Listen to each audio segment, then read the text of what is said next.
Guys, কালকে রাতে মিরাজের সাথে গ্রুপে বসে কথা বলতেছিলাম, ঠিক তখনই লিজা ইনভাইট দেয়। মিরাজ 1 মিনিট ওয়েট, আমি আসতেছি। হ্যাঁ হ্যালো, কথা শুনো। হ্যালো, কি ব্যাপার, কথা বলো না কেন? হ্যালো।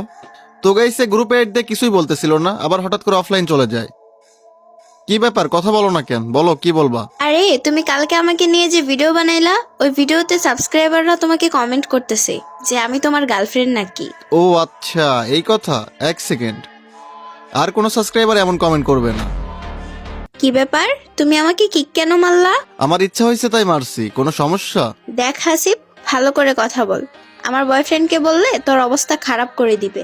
আরে তোর বয়ফ্রেন্ডকে বল, তোর ভাইকে বল, যাকে ইচ্ছা বল, আমার কিচ্ছু যায় আসে না। ও আচ্ছা, কিচ্ছু যায় আসে না।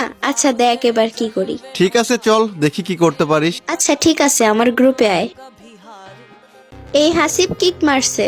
আচ্ছা, এ তোমারে কিক মারছে? 1 মিনিট, এটা কি রিয়েল হাসিব ভাই যে ইউটিউবে ভিডিও বানায়? হ্যাঁ বেবি, এটাই সেই ইউটিউবারটা। তুমি ওকে ওর পাওয়ার দেখায় দাও। আচ্ছা দাঁড়াও, আমি কথা বলতেছি। হাসিব ভাই, আপনি কি ওরে কিক মারছেন? হ্যাঁ ভাই, আমি কিক মারছি, কোনো সমস্যা? না ভাই, আপনি মারছেন, কোনো সমস্যা নাই। আরে বেবি কি করতেছো? কিক মারো ওকে। হাসিব ভাইরে কিক মারবো আমি? মনে হয় তুই পাগল হয়ে গেছিস। যা বের হ গ্রুপ থেকে, পরে আসিস।